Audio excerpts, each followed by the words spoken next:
Here's what's coming up on your horizon.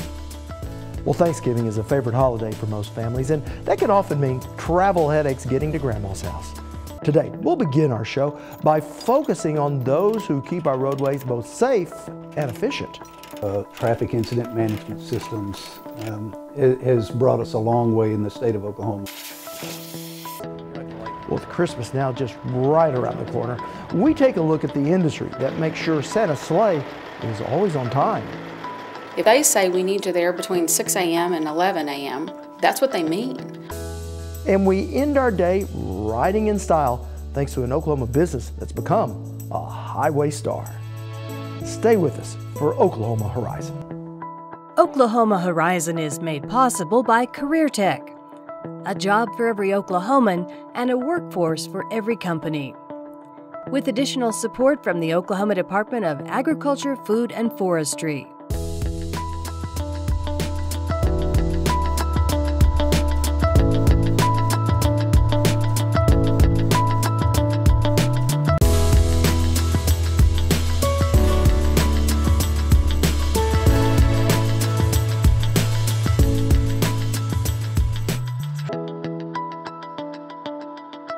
Hello everyone, thanks for joining us here on Horizon. I'm Rob McClendon. Well, it's often said that time is money, and nowhere is that more evident than on our roadways. Thanksgiving is often one of the busiest travel weeks of the year, a family holiday that has a lot of us hitting the road, not to mention all the shoppers out looking for a deal on Black Friday. So today, we begin our show by taking a closer look at the work underway to keep traffic moving when accidents do occur. Here's our Austin Moore. Behind the campus of Eastern Oklahoma Technology Center in Choctaw, Oklahoma, a group of first responders gathers, contemplating how to move this mass of steel. It's just a different animal, if you will. Alan Sanders is the fire training coordinator for EOC Tech. He organized this event called Big Rig Rescue. These teams learn how to deal with the special challenges of a wrecked commercial truck. All the principles on how we clear, disentangle, or move things may be similar, but a lot of the aspects of what we do requires deeper training and specialized training in handling heavier weights and bigger objects like the rigs on their sides.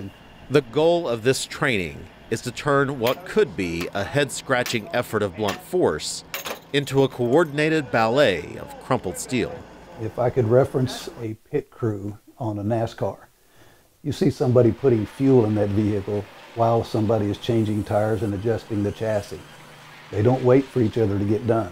And that's our mentality on the roads. We're trying to do a better job for the motoring public that depends on us to get the roadways open for them. Working side by side has not always been the norm for these agencies, but a new national program and a concerted state effort is making a difference. The national program, Traffic Incident Management Systems, has brought us a long way in the state of Oklahoma.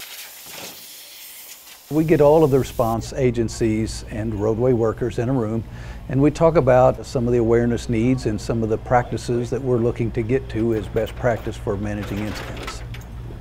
The TIMS system here is something that we all work together with, versus everybody showing up and just deciding on how and when I want to do, I'm going to do what I'm going to do. Virgil Bonham is the Director of Wrecker Services for the Oklahoma Department of Public Safety. That coordinating effort of, you know, what do I do, how do I fit in the puzzle is vital, because if you don't, someone is going to get killed. That's the whole idea behind the TIMS. We meet and discuss what our goals are and what their goals are and how we can all come together to meet those goals together and still be safe and efficient and get the roadways back open. Jim Hawk is the fire chief for Del City. He tells us this planning has already established ideal placement for the major players at a crash. Law enforcement should be the furthest back. They're going to be warning the upstream drivers that there's an accident ahead. Then you've got the fire equipment up there. We're blocking. We have to be close enough just in case anything does catch fire. Then you've got the accident scene. In front of the accident scene, we normally try to put the ambulance there, and then in front of the ambulance, we try to put the wrecker up there. Now that's just the key players on the very start of an accident. All this is done for two reasons: safety and a cascading economic impact. The key is get off that roadway as fast as we can. Clear the roadway and give these lanes back to the traveling public, because it does have a financial insult, if you will, to the economics of our state and the individual sitting in that vehicle. $21 for every hour that vehicle is sitting in there is said to be the average cost of a vehicle sitting in a traffic queue. And when you talk about 27 or 17 or 7 miles of traffic backup, that's a lot of money. People trying to get where they're going, they need to get there in a timely fashion, because their child at daycare is costing them money for every 5 minutes they're over at the daycare. These things all trickle down and affect every one of us. All the disciplines in the scene that's doing all they can to just clear the road and take care of the people that are injured. If everybody involved, including that driver, does the same, because I believe that public has a piece of the puzzle too. And if they all realize what their piece of the puzzle is, I think we're going to save lives. The initial accident has a cost, but as cars get safer, it is the secondary accident, the one that occurs with traffic moving past a crash scene, that often has a greater toll in loss of life. No one is more aware of this need than wrecker operator Brian Albrecht. It's a dangerous place working on the side of the highway. You know, every car that goes by is a bullet. The next one could be the one that takes you out. And we never know from day to day whether we're coming back home at the end of the day or not. A concern shared by officers like Lieutenant James Loftus. Over the years, we've lost a great number of troopers while they were investigating traffic crashes. So not only do you have to think about the criminal aspect, you've got to think about saving your life, protecting your life, and the other responders that are on the scene as well. And that is where efficiency meets safety when we talk about this coordinated training. With the TIMS program, you'll notice that the big red trucks, the fire trucks, are the ones that we're blocking with. Well, in today's market, those are about $1 million trucks. And you wouldn't think that you want to put $1 million out there that something can hit, but $1 million is pretty cheap if you're saving somebody's life. I mean, when you look at the overall goal, equipment can be replaced and repaired. Okay, lives cannot. And Austin tells us the growth in electric cars does offer its own challenge. Because these cars are powered by banks of large batteries, they pose a whole new set of risks. Now, a little later in our show, we head on down the road in style thanks to an Oklahoma-based company. But when we return, the economics of transport. You're watching Oklahoma Horizon with Rob McClendon. Weekly insight into your changing world. Well, look up the word crossroads and you'll find 3 definitions: a place where roads intersect, a point at which a vital decision must be made, and the main center of activity. And all 3 certainly apply when you talk about Oklahoma's trucking industry. If trucking stops, Oklahoma stops. America stops. It's that vital. Jim Newport is the executive director of the Oklahoma Trucking Association and says most enterprising industries work on an at-need or just-in-time basis. So if these wheels stop rolling, so does everything else. If you think about fuel at your local gas station, you think about the groceries on the shelf, most of those are going to run between a 1 to 3 day supply, and they're out. You hopefully in the right lane. Meet Bob Peterson, president of Melton Truck Lines. Whether it's the bricks behind me or the TVs, it was all moved by truck. And a lot of times trains will move heavy industrial goods to an area, but then a truck takes it and delivers it to its final location. Melton operates more than 1,200 trucks, shipping loads from Mexico to Canada, with some trucks on the road as long as 6 months at a time. We think it's important to the state of Oklahoma and to the country, simply because it's essential if you want to get goods moved. And while Melton is one of the state's largest private carriers, they're far from alone. Oklahoma is home to over 12,000 trucking companies, the majority smaller mom-and-pop operations. At Princess Transport in Durant, Danella Miller and her husband Chris use local owner-operators to help deliver sand to regional foundries. And just like the national carriers, Princess Transport's entire business model is built on timeliness. If they say we need you there between 6 a.m. and 11 a.m., That's what they mean. If it's not here on time, then we can't produce what our stores are selling, so we can't service our customers. Roger Moore is with the tile shop that produces tile for showrooms across the country. It will halt. If I've ran out, production will halt completely until Princess is able to deliver. And for companies like Melton, that means hitting deadlines all around the nation. We call it just in time. As companies have reduced their inventories, they rely more on trucks to be on time. And so all of our trucks are satellite tracked, so we know where they are at any given point in time. A driver's day is a long one and a hard one. It's exceptionally competitive for trucking companies and for hiring of truck drivers.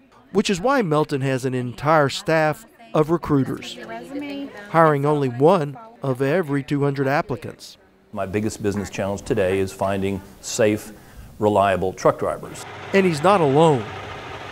The average age of the truck driver today seems to be moving more towards the late 40s and early 50s.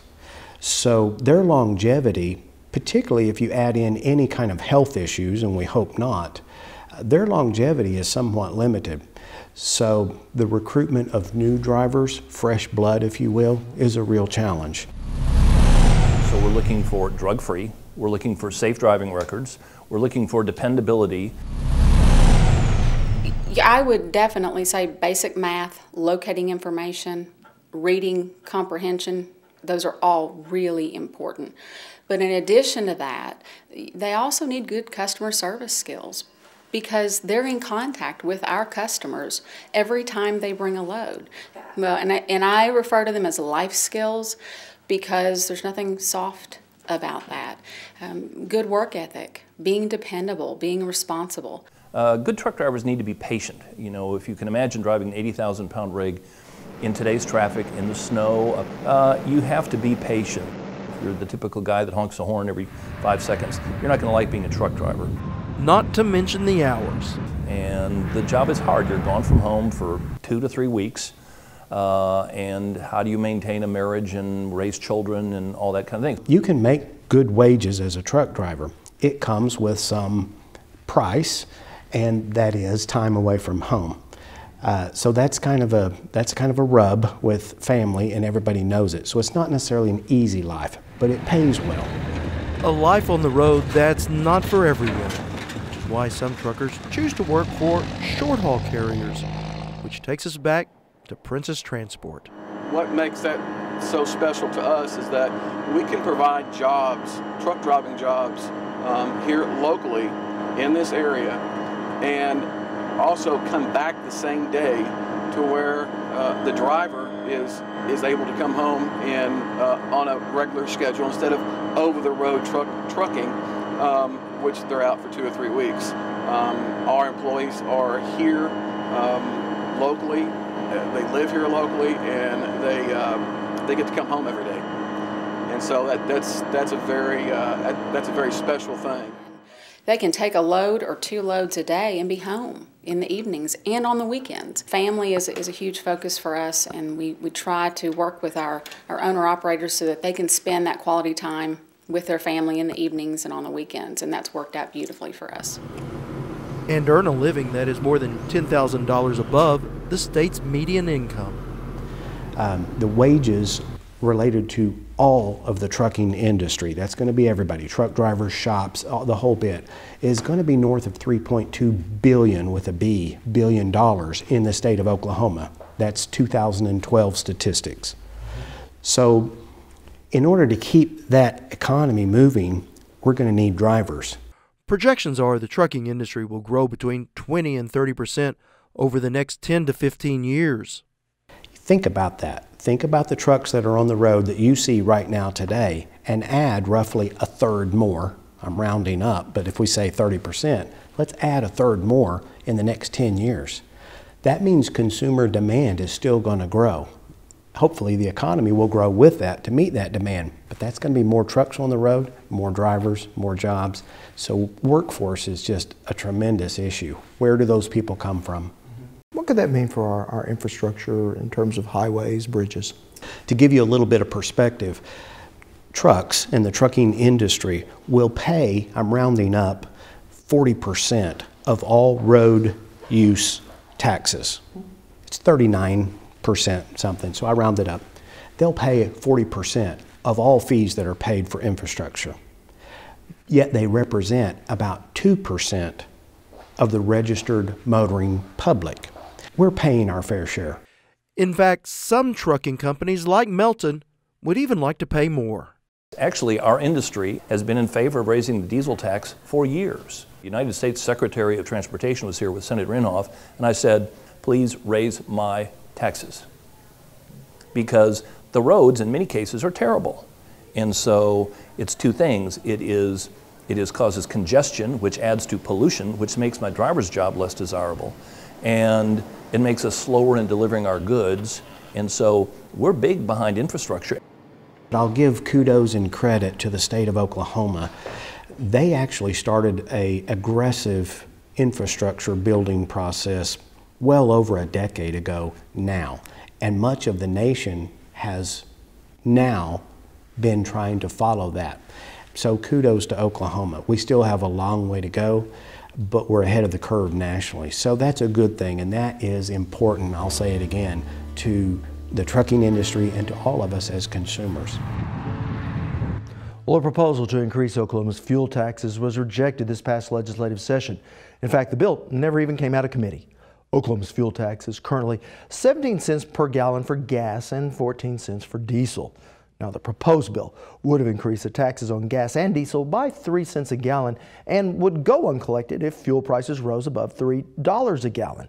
Now, supporters of the failed measure say the increase would have freed up state revenue now used to pay for road and bridge construction, with every 1 cent increase generating about $28 million in new road dollars.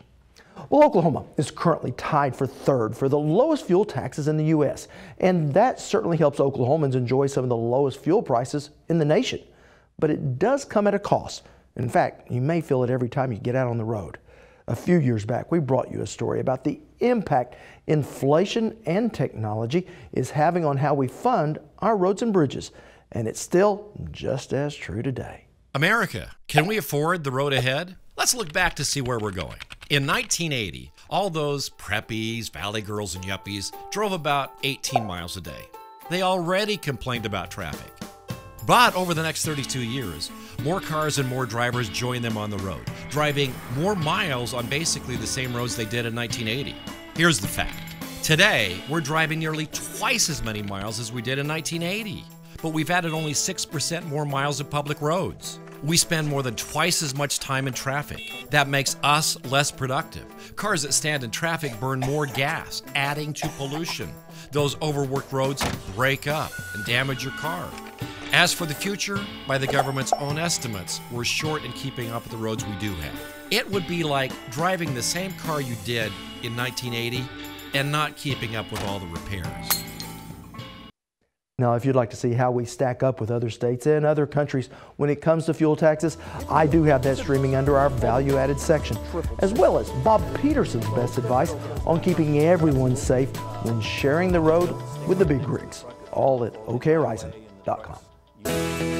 Still to come on Oklahoma Horizon, Oklahoma's Highway Star.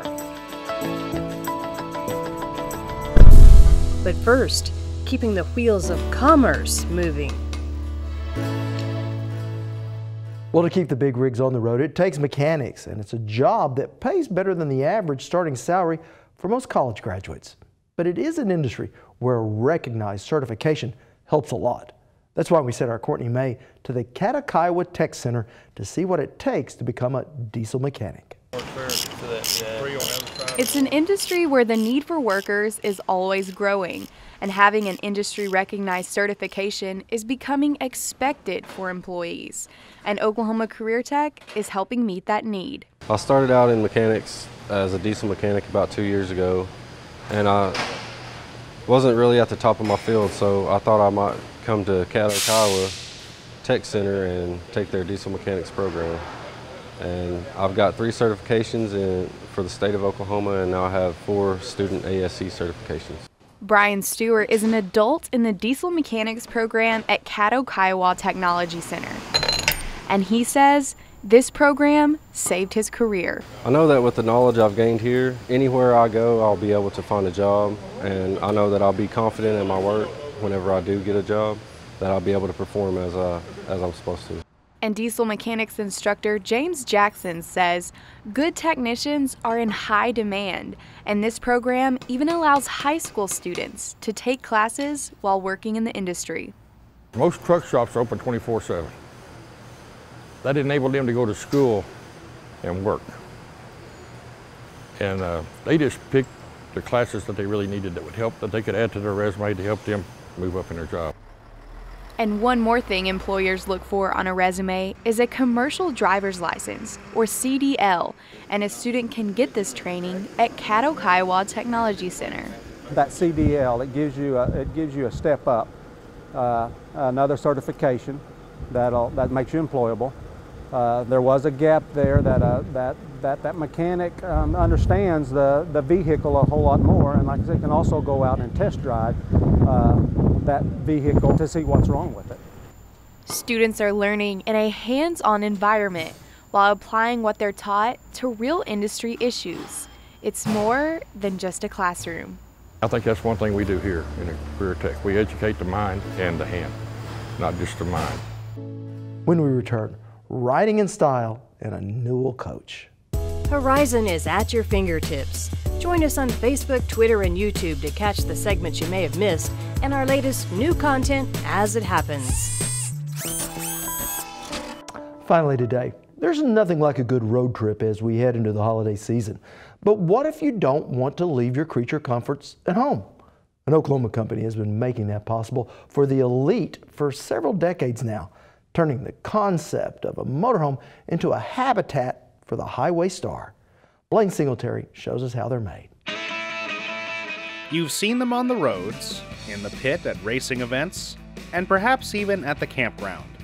But what you might not know is that if it says Newell on its front, it's built from the ground up right here in Miami, Oklahoma.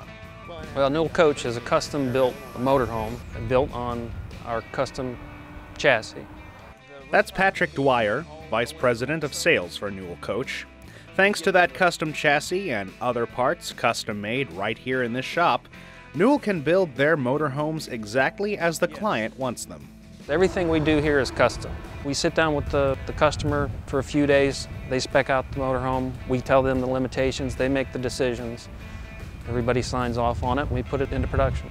And even though their clientele is only the wealthiest people and companies who want to get around in style, Newell Coach has been growing and thriving for nearly 50 years in a business that started on a dare. Mr. Newell, back in the 60s, he was a motorhome enthusiast. He went to pick up his new Streamline motorhome from the Streamline factory in California. But after driving his new toy back to Oklahoma, he began to notice a few issues with it. He drove back to California to ask them about them, along with some of his own suggestions. Streamline finally said, "So if you're so smart, why don't you just buy the business from us?" I said, "Okay." And that spirit of getting your coach the way you want it has held true all these years later. This is a motorhome for motorhome enthusiasts, and they're not ashamed that their product is at the high end of the pricing spectrum, because the one thing that makes them more expensive is the same thing that sets them apart from their competition. We have a lot of sales benefits to our coach that a lot of companies can't do because they don't build their own chassis. They have to adapt to somebody else's chassis. You can build a 39-foot coach, a 45-foot coach, or anything in between. Custom-sized gas tanks, you can build custom-sized water tanks. Everything we do here is custom. It's all custom, and it's all local, too. We buy our own steel from material from a source here in Oklahoma, and then we build our chassis with those products. We install an engine built by Cummins. On the inside, all the cabinetry, all the wood that we buy, we build our cabinets. We don't buy pre-formed cabinets. Not to mention local jobs. Newell Coach employs about 170 workers across their production plant and service center, along with office and sales staff, and even drivers to test things out and show things off. And hiring a local workforce means local training. We have training at the local tech center here in Afton. We have continuous training there A lot of times their people come in here to do specialized training too that needs to be done at our facilities. With 26 coaches produced every year, rolling out all over the country, this custom-made Oklahoma-grown business shows no signs of slowing down anytime soon. And we've been doing this long enough where we have procedures laid out to where it makes it pretty easy to do things custom. We have the right communication going down through the production line, so the customer just tells us exactly what they want. Well, thanks for including us as part of your day. I'm Rob McClendon. Hope to see you back here next week. Oklahoma Horizon is made possible by the Oklahoma Department of Career and Technology Education, with additional support from the Oklahoma Department of Agriculture, Food, and Forestry.